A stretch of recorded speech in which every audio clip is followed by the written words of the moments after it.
Hello and welcome everybody into Week 3 Seahawks Show. This is your host Todd Fox as I'm talking about the Seahawks' big game of the week as they host the Dallas Cowboys, 1-1 coming into the clink at Seattle's 2-0. No fans again, disappointment there. This would have been one of the biggest games, loudest games of the year.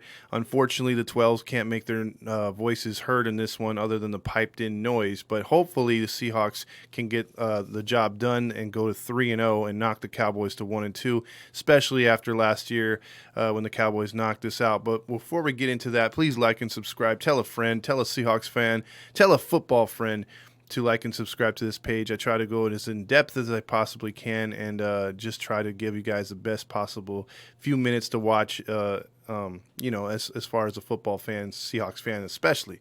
So as we get to that, I'm going to show you a few highlights in what the Seahawks need to do and what they can't do and what their pros and cons are in this game and what needs to be keys for victory and to avoid the loss.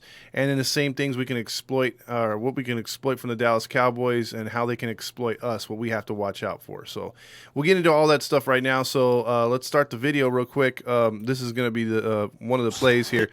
I think right here with Chris Carson needs to be dominant this week against the Dallas Cowboys. The Seahawks need to push the football. I think against the Patriots, we did throw the ball a lot, and I did like that at times.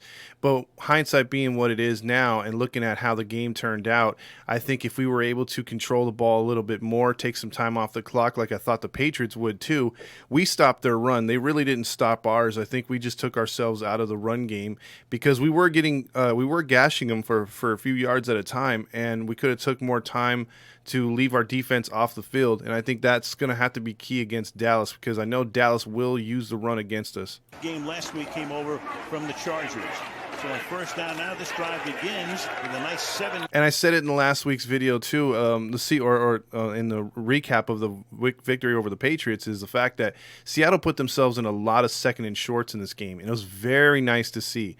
And it was very good to see because instead of being in second and longs, third and longs, even if they got into a third down situation, it was manageable. It was something where they could have scrambled for it, bootlegged, handoff to even, short pass. And it's much easier to work through those third and shorts than it is a freaking second and long, third and long type of deal. So avoiding the sack is always key for Seattle. I think their offensive line did a really good job. I think the Patriots' defensive line is a little bit better than the Cowboys' defensive line, but the Cowboys do blitz a little bit more than the Patriots do. So Seattle did a great job picking it up last week, and that was a very good positive. The offensive line did a good job. Other than that, I'll show you a couple more plays here. Yard gain. Now Carlos Hyde is the running back. Spent last year with the Texans, swinging out to him. Hyde who came up with San Francisco. Again, another good example. 6 to 7 yards here on first down. This is Carlos Hyde. Take what the defense gives you, and this is going to be key for the Seahawks to win this game. A lot of quarterbacks tend to force the football, and that's where errors happen. And I think a lot of times now you look at Russell Wilson's numbers. He's very smart with the football, and I think he'll take advantage of Dallas. Dallas will play zone at times, so Seattle knows zone very well. Ken Norton runs the zone on defense a lot, so Russell faces it a lot, so he can pick it apart at times. And if you're gonna, if the defense is gonna play lax, you take advantage. A rookie a few years back, dipped the blitz, and here he comes. And the pass is lofted and caught by Lockett. And then right there, that's just yards after the catch. That's just a smart receiver knowing where the first down is, makes the catch in transition going over the middle, jukes out the defender to avoid the tackle, and frees himself up for a few more yards to get the first down. That's just smart receivers. Dallas has got some smart receivers too, so we're going to have to watch that. But yards after the catch are key in this game as well. Gets the first down with a slick move to the inside. Gets in the open field, people can't tackle. Now they go no huddle. Carson swinging to the outside and gets around the corner. And just like the Patriots, the Falcons had a different defensive style. The Falcons were really, their personnel was not good over the top, and they weren't good in coverage, but where they were good was running vertically. And when they run vertically at you, Seahawks had a hard time running against the Falcons. But against the Patriots, when they ran vertical, they're a slower team, much like the Cowboys. The Cowboys will hit you up front. If they can't get you at the point of attack, they're not a good angle team. They can't catch you to the sideline. So look for Carson and Hyde to run to the outside a lot, and that's probably where they're going to get their most yards. I don't think they're going to get too much up the middle. I think they're going to get it from side to side. For a nice gain of about 8 yards. Lockett threw a beautiful block on the play. And now here's where the Seahawks defense has got to tighten things up. Right here, Cam Newton runs the play action pass right here, and Dunbar plays way too far off his receiver. He does it 2 times in a row. And I think that's where the Dallas Cowboys are going to try to take advantage of the Seahawks. They run a lot of play action pass. They run a lot of misdirection type stuff. But on the play action pass, if Ezekiel's got anything going for the Cowboys, you just bet your money that they're going to try to go play action on the Seahawks. And this is where they can kill the Seahawks, because if Seahawks are playing zone, the middle might be open if the linebackers come up to press the run, supposedly. And then the corners might be playing a little too far off because they don't want to give up over the top. Because Dak Prescott will take shots downfield, but he also takes these kind of passes that Cam took. Off play action. Pass caught along the sideline. That's Demir Burrs. Adams, who came in at the end, came as 6'5". And about 245 and fires, and that's caught. And I could see CeeDee Lamb and a couple of Gallup doing that to the Seahawks if they don't press the receivers. They're going to have to press the receivers. And if you got Jamal Adams in the back and Quandre Diggs in the back, you're going to have to trust that, okay, if they try to go over the top, they're going to make plays. But I can also see if the Seahawks defenders have to play back, because if Jamal Adams has to come up and help out with a pass rush, that's only one safety back there, Diggs, and that's going to put even more pressure on the freaking Seahawks secondary. So this is going to be a tough one. And this is probably one of the hardest games the Seahawks will play all season, and especially with the state of the pass rush right now. The pass rush is in a bad way, so look for the Seahawks to try to run stunts. They might run a lot of blitzes. You might see Wagner coming free or Adams, because you just can't give a quarterback like Cam Newton that kind of time. You saw what he does, and I think that Dak Prescott is miles ahead of him at this point in his career, and a more accurate arm and a little bit harder to tackle even. So, I mean, you got to put pressure on him. If you give Dak time, he's going to kill you. And at times in this game, we gave Cam Newton 5 to 6 seconds to throw, and that's unacceptable. We have to take advantage and try to free up the pass rush, because we made the Patriots offensive line look just way better than it really is. It'll be a first down to the 36-yard line. That's Bird. First and 10 from the 43-yard line. The running back is Hyde. He flares out. Wilson looks that way. Checks it down to him. Carlos Hyde. Again, on that play right there, that's just Wilson rolling out to the side, getting Carlos Hyde. There's nothing down the field. He has time. Offensive line did a good job. And again, this is another key to the game. Take what the defense gives you. I know I said that earlier, but look at what they're at right here on this play. Carlos Hyde gets 8 yards after the catch. It's already 2nd and 2. You can't beat that. If you're constantly putting pressure on the defense like that, you're going to score a lot of points. You're going to prolong a lot of drives. You're going to keep that vaunted defense that you have that has no pass rush on the bench to give them time to rest or come up with better schemes. A nice gain of basketball play. Boy, those moves. 2nd down and 12 to the outside. Hyde chased by Bentley, gets around. Again, Hyde gets 7 yards on that carry going vertically. Do that again against the Dallas Cowboys, and there will be success. Try not to go up the middle too much on Dallas. Maybe just make them honest here and there. But if you go vertically, you can get yards on them. Atlanta gashed them, which I'll show you in a couple plays. On the corner before he's and checks it off. Burkhead's got blocking. The reason why I showed you that screen pass right there is because Dallas will throw a lot of screens to Zeke Elliott and a couple others, and that will get yards. So Seattle cannot, especially look, if you're not getting a good pass rush and all of a sudden you're able to get into the quarterback, keep that in the back of your mind that, okay, crap, this isn't a normal. They're releasing me. They're letting me go. So fall back and try to break up the screen pass. So Seattle, it's important that they recognize the screens and not give up big plays. 30 rained like a nut during the offseason, and it's all paid off. Well, he was on the street for a while, and he goes deep downfield here, and that throw is pulled. Again, there's no pressure on that play with Cam Newton. He had all kinds of time on the play action, and that's what you could do. Even though the coverage was really good right there by Adams, still the fact that he has all the time to throw, and he could throw a perfect pass, a perfect time pass, that Dak can easily make a throw like Cam Newton, then you're just setting yourself up for failure. This game comes down to pass rush, pass rush, pass rush. They've gotten Fs in the first 2 games. They cannot afford to put up an F grade on pass rush again in this game, because if they do, it'll be a long day at the clink, and I don't want to see Dallas just hold onto the ball and control and dictate the game, and then Russell Wilson has to pull a magic, rabbit out of his hat or something, or we have to outscore them. We shouldn't have to outscore them with a defensive secondary that we have, or linebacking crew that we have. The pass rush is just brutally killing this defense. 32nd rank as far as pass defense up to this point, because of the time that these quarterbacks have had in the first couple weeks. In by Julian Edelman and safety Bradley McDougal. 3rd and goal. This is what you got to do to Dak, too. Let's see how Jamal Adams came around the corner on a blitz. We need to see more Bobby Wagner doing that, or forcing him to his weak side, because unlike Newton does make some turnovers, but he was he ball controlled really good in this game. But Dak Prescott just came off a game where he fumbled a couple times. He will throw an interception if pressured. You got to put pressure in this dude's face. You got to make him feel uncomfortable back there. And if Seattle can do that, Seattle can take advantages even if he has time, because if you rattle the cage, he might throw some indecisive passes. So that's what they got to do in this game as well. Run, he gets stripped up from behind by Adams. Design from the 23-yard line. Newton sliding left, and he's going to air it out deep downfield. Just another example. Jamal Adams did have good coverage because he's a great safety. However, if you give any quarterback that kind of time, you're asking for trouble. You saw how long he had. I keep saying it over and over. This is the pass rush. This game comes down to the goddamn pass rush. And lunging for it and make. Wilson throws. And these next couple plays. To the 44 to Wilson fires right on the money. Metcalf. Gave his teammates confidence in him.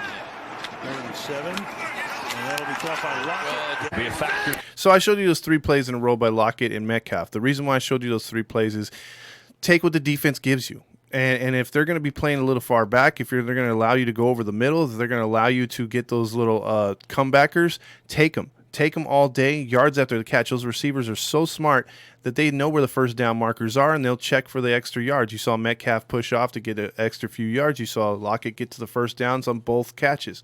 So that's what you have to do. Then here's some of the plays with Dallas. Today, 3rd and 7. Blitz coming again. Prescott in trouble. Down he goes. Ball is out. It's loose, and it's picked. And that's what you could do to Dak Prescott. If you blitz him, make him uncomfortable. If you see his feet, notice Dak Prescott's feet in these highlights. When he's in trouble and not doing a good job, he's dancing around in the pocket. If you have happy feet in the pocket, you're not set. Your feet aren't set. You make bad throws, inaccurate throws, or if you're indecisive, you run around the pocket. Fumbles like that can happen. Seattle needs to get to him to cause these. Here are the Cowboys. How can they block for Dak Prescott here? About to find out. One way is there. Quick pass to the out. And right there, what that was is a quick handoff fake to Ezekiel Elliott, throw the tight end, yards after the catch. And that's the thing that Seattle's going to have to watch. The tight end is going to be even though Jarvis isn't in this one, the rookie did a great job for the Cowboys, and I think he's going to be utilized a lot along with CeeDee Lamb in this game. So Seattle has to focus in on those two, because they will ball fake a lot with Ezekiel and then throw out to the tight end or receiver. Side is Dalton Schultz, the tight end, and Schultz, they signal Falcons ball on the field. Here's Prescott, pressure from... Again, screen pass right here. And if Seattle over pursues and goes after the quarterback and doesn't recognize the screen in progress, plays like this can happen, or for a lot more yards. Tap. Here's Elliott, stiff arm across the 35, and a penalty back by... This is some beginning. Now here's how the Seahawks can gash the Cowboys. If you run vertically, see how the Cowboys are stacked up the middle. If you run to their weak side, you can take advantage of their speed. They're not that fast. Watch the Cowboys pursue. This isn't the Falcons defense, which is a lot of skinny dudes or a lot of guys that can run, that have the smaller type legs. The Cowboys are big and thick. If you run at their strength, you're not going to get much done. But if you run away from them, stuff like this can happen. Great for Atlanta, not so for Dallas. And the Falcons already up 17. It's Hill again with Gurley out. Room for Hill. Gets to the edge, and Brian Hill with it. That's an easy pitch, and there really wasn't that good at blocking. He just got to the outside quicker, really. So here's another play right here. 3rd down. Ryan, pocket collapsing. Now right here, that defender is able to stop Ryan as he's getting to the end zone. But you see how everyone is very slow on the Cowboys' front four, and the hole opens. If this is Russell Wilson, obviously Matt Ryan's a lot slower than Russell Wilson. Russell Wilson would have identified this. He would have probably been to the yellow at this point and gotten the first down. But this just goes to show you things can open up if you spread the receivers out, and Russell can run. Takes off and runs, tackled inside the 10. He's going to be short of a first down, which they had on their last drive. On the fake, on the run, Cooper digs in. Nice move, Amari Cooper. Another fake. Prescott is all day. Fires. It's caught by Gallup. That's what I don't want to hear come Sunday is Prescott play action. He's got all day. Wide open completion, because those two plays back to back, play action pass. The Falcons got sucked in thinking Ezekiel Elliott was going to get the ball. He does a play action, wide receiver and the tight end wide open on back to back plays. Michael Gallup. But Prescott has him on the move. A lot of time. Can't find anyone. Just going to run it. Prescott has a long way to come. And as you know, Dallas beat us in that playoff game because Dak got loose. And he can do that. And then that last play, Dak getting loose, getting some big yardage, that can't happen either. You got to contain him. And we're going to have to, unfortunately, use a guy to spy him and look over the middle, too, because if not, he's just going to run wild on us. Yes, he does. 3rd and 7 here. Atlanta sends a blitz. Prescott sees it. Lamb holds. See, even on a misfire on a throw that's kind of high and behind him, CeeDee Lamb is a freak. He's another DK Metcalf. Not as big as DK Metcalf, but he's got the jump and the height. And he's going to be a hard one to contain against our secondary, even though we have a pretty good secondary. Our work's cut out for us because even on a bad throw like that from Dak Prescott, where it was a little behind him and a little high, he still went up, got the ball, took the hit, came down with it. These guys aren't going to drop too many balls, so we're going to have to defend it as best as we possibly can. Nice catch, CeeDee Lamb, down to the 30. Not that comfort level, but it definitely is different. As quickly over the middle to Schultz. Dalton Schultz has a first down. So right here, this is taking what they can give you again. Dallas, that's the last highlight I'm going to show. Basically, Dallas will take what they can give, what you give them to in those situations. Right there, Falcons were kind of playing a little lax because they thought they had the game wrapped up. But see, Dallas should be coming into this game right now 0-2. They're coming off of a huge comeback win against the Atlanta Falcons, and Atlanta Falcons. But the Seattle Seahawks, basically, what it comes down to is pass rush. If we cannot get to the quarterback, this game's going to be a long one for us. And even if we do get to the quarterback and make some plays and rattle him a bit, and we got to cause a turnover or two. We have to cause a turnover or two. And we got to win the turnover battle, so we got to keep, we can't fumble the football, and we can't throw any picks, can't have any pick sixes, stuff like that. So if we control our side and win the turnover battle and obviously get a pass rush, I feel good about our chances. But even then, Dallas has the firepower to stay close.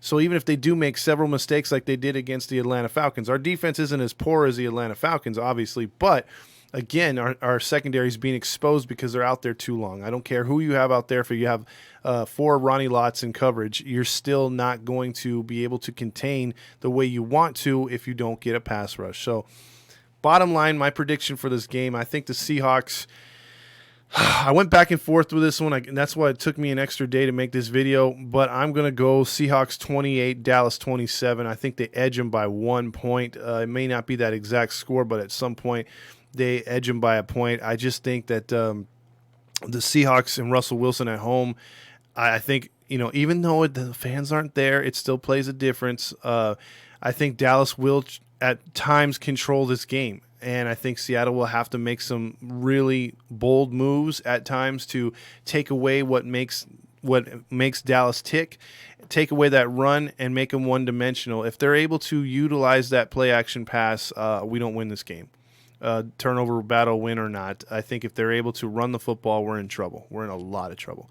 But if we shut them down and make them one-dimensional and they have to actually start throwing to Zeke, I think we are in a good spot. I think Russell Wilson continues his MVP style in this game and pulls it out for us. I think we win by a point in this game. And I was going back and forth because I was leaning towards Dallas, but I'm gonna be real with you on that one. I'm a homer at times, but I'm also a realist. I really hope Seattle wins this game. I want a little payback for that playoff loss. So I hope you like and subscribe to this page. I hope you like the video. Tell me where I'm doing right, where I'm doing wrong. Go Hawks. Enjoy your weekend. And let's beat them damn Cowboys, shall we? Go Hawks.